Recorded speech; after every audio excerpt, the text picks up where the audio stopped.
Mind's Eye Audio presents Change is Coming, The Adventures of the Storyteller. Hi, my name is Drew and I'm the Storyteller.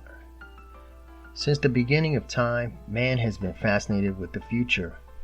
People have been trying every way imaginable, from the scientific to the silly, to find a way to get a sneak peek into tomorrow. But has any of this brought us any real insight into what lies just up the road for us? This is a strange but true story, partially. It seems like man has been willing to go to any extent to predict the future. You can't help but laugh when you consider some of the methods that people have used over the ages. For example, there was a time when people would look upon the scattered bones of dead chickens to determine what was going to happen in a person's life. As ridiculous as this may sound, I have actually tried this for myself and I can personally vouch for its merit. To an extent.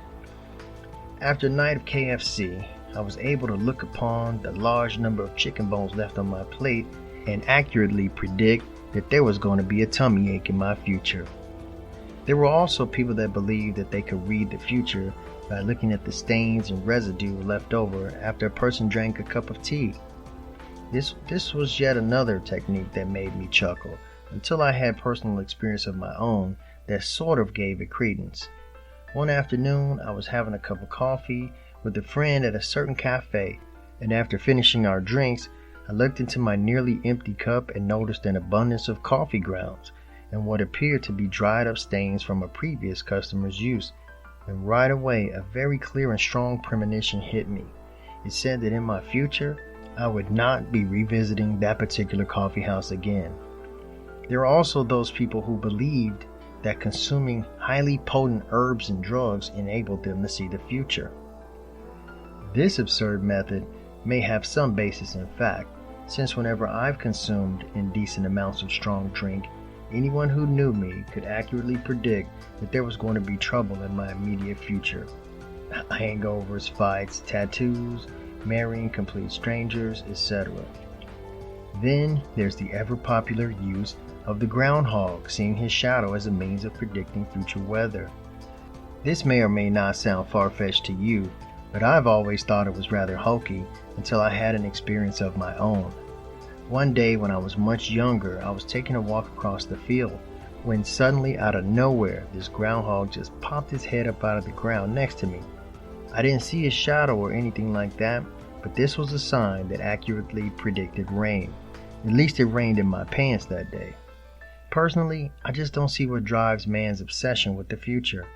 Now that the future is upon us, I found myself thinking, big deal. In the past generation or so, people have evolved from riding horses to supersonic jets, invisible planes and space shuttles. We've gone from writing and mailing letters to text messaging and email and video phones.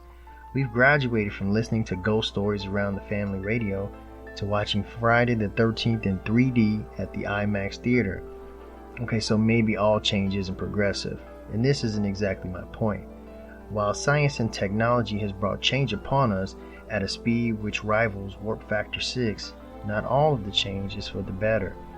Today our society has gone from being able to read maps and remember 20 people's phone numbers to a point where many of us will be lost without our cell phones and GPS devices. From a time where our children were creative enough to play in the backyards for hours with only dirt and sticks, to a point where they veg out in front of TVs, computers and video games all day. We've moved away from the days of healthy home-cooked meals into a place of 5-minute fast food nutritional nightmares. Change today means that millions of cars and factories are polluting our planet at a terrible rate. The fishing industry is bringing entire species of fish to the brink of extinction, affecting the global food chain.